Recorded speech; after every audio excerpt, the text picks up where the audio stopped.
Himpunan Pengusaha Muda Indonesia Perguruan Tinggi Kota Bandung mengadakan talk show bertema, menggelorakan semangat berwirausaha sebagai generasi perintis bukan pewaris, di The Medellin Cafe, Gudang Selatan, Merdeka, Sumur Bandung, Jawa Barat, Rabu 29 November. Acara dihadiri dua narasumber muda, yakni pegiat Sociopreneur, Muhammad Zinedin Alam Ganjar dan Direktur Utama PT CIA, Santiko Wibowo. Mereka berdiskusi dan berbagi pengalaman dalam memulai bisnis bersama ratusan audiens mahasiswa yang berasal dari perguruan tinggi se-Kota Bandung. Semarang, karena waktu saya SMA di Semarang, di Rawapening. Jadi di Rawapening itu emang bikin pening orang-orang, jadi pusing semua, eceng gondoknya terlalu banyak. Salam Om Swastiastu, Namo Buddhaya, salam kebajikan bagi kita semua. Selamat dari sesi diskusi dari audiens. Oke baik, mungkin dari pertama saya ada bisnis waktu SMA,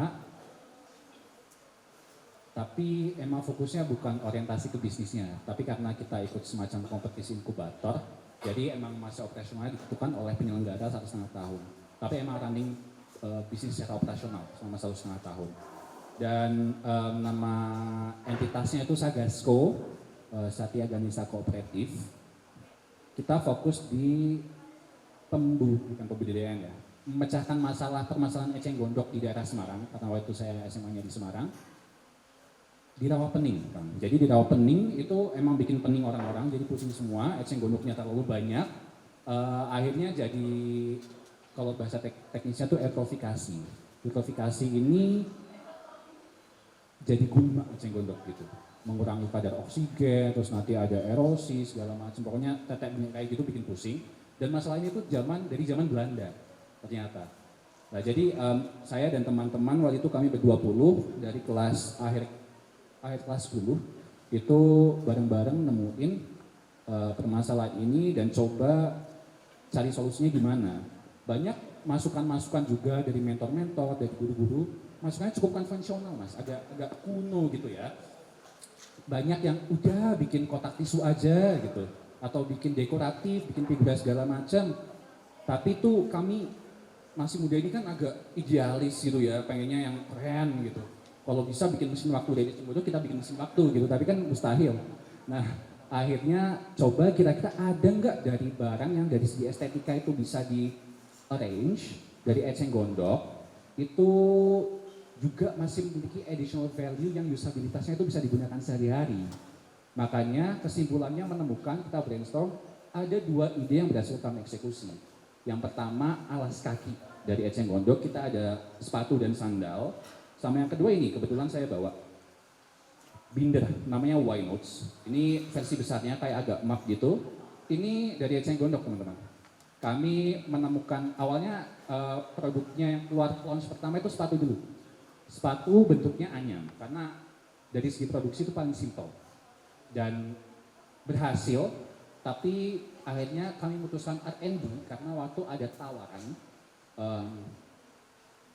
kita lagi PR activity, ternyata dapat spotlight dari orang Swiss. Dari orang Swiss, dia membawa nih barang ke Swiss. Dibawalah beberapa sampel, tapi nggak bisa, rusak sampai sana. Karena cuaca iklimnya berbeda, gitu sana kan nggak lembab kayak Indonesia ya. Jadi itu anyamannya patah. Makanya kami R&D ketemu metode ini, yang jadinya kayak gini, mirip kayak gini. Ini tenun teman-teman. Tenun tapi dari eceng gondok. R&D-nya berhasil dan akhirnya kita bisa bawa barang itu ke Swiss. kita gitu maksudnya. Nah, bisa dengan cara-cara seperti itu mungkin. Nah, waktu kendala saat itu gimana sih mensiasatinya gitu? Dari situ. Dan yang kedua adalah soal ilmu atau fasilitas.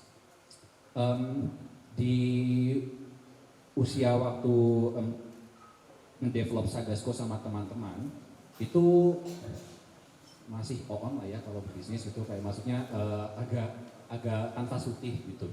Nah jadi ilmu di sini tuh kurang, ilmu khususnya fundamental gitu. Fundamentalnya tuh kurang buat mengelola suatu bisnis.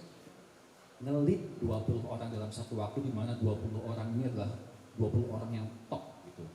Cari duit tambahannya, udah itu tadi awalnya, gak usah sepatu aja lah.